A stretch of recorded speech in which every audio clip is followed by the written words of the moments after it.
Hai, jumpa lagi dengan saya, Edu. Kali ini kita akan membahas materi menyeleksi strategi pemasaran. Tujuan pembelajaran pada materi ini adalah: yang pertama, memahami strategi pemasaran dengan benar. Yang kedua, memahami rencana pemasaran atau marketing plan. Yang ketiga, memahami bauran pemasaran atau marketing mix. Oke, kita mulai ya.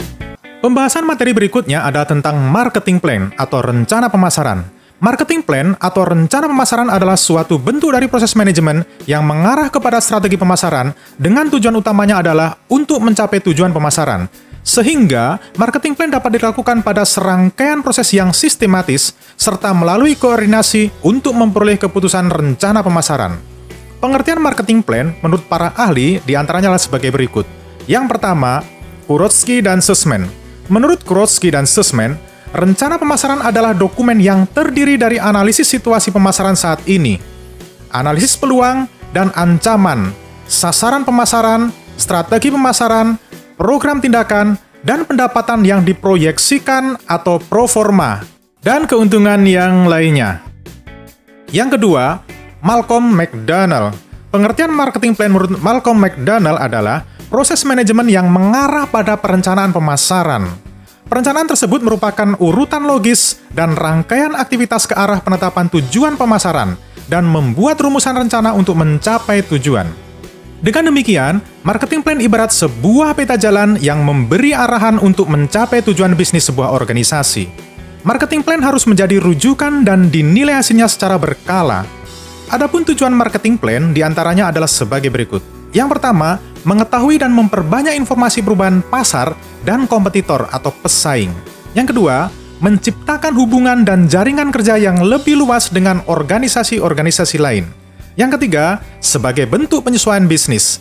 Sedangkan yang keempat, meningkatkan keuntungan dengan usaha yang efisien dan efektif. Membuat rencana pemasaran secara terperinci adalah sesuatu yang sangat penting bagi sebuah perusahaan. Berikut ini adalah manfaat dari marketing plan, diantaranya adalah: yang pertama, dapat mengidentifikasi sejauh mana sebuah perusahaan dapat berkembang. Yang kedua, untuk mencapai koordinasi aktivitas pemasaran yang lebih baik. Yang ketiga, menjadi sumber informasi bagaimana kebijakan perusahaan harus dibuat atau diperbaharui. Yang keempat, dapat menjadi alat untuk menghindari konflik mengenai bagaimana perusahaan harus bergerak. Yang kelima, menjadi acuan bagaimana perusahaan harus berubah. Sedangkan yang keenam, menjadi acuan agar manajer bergerak dan berpikir ke arah yang lebih sistematis. Selain itu, marketing plan juga dapat memberikan keuntungan lainnya bagi sebuah bisnis. Di antaranya adalah: yang pertama, memberikan kejelasan siapa target marketnya. Maka akan lebih mudah untuk menemukan klien atau pelanggan jika perusahaan tahu siapa mereka. Dalam hal ini adalah konsumen. Yang kedua, membantu dalam membuat pesan pemasaran yang akan memberikan hasil. Pemasaran merupakan tentang mengetahui apa yang bisa dilakukan produk atau layanan perusahaan guna membantu target pasar. Pesan itu perlu berbicara langsung dengan pasar. Yang ketiga, menyediakan fokus dan arah. Dengan begitu banyaknya pilihan pemasaran, perusahaan membutuhkan sebuah rencana untuk menentukan tindakan terbaik untuk bisnis perusahaan. Berikutnya adalah cara menyusun rencana pemasaran. Langkah-langkahnya adalah sebagai berikut. Yang pertama, melakukan analisis situasi. Salah satu komponen utama ketika memulai penyusunan marketing plan adalah dengan analisis SWOT.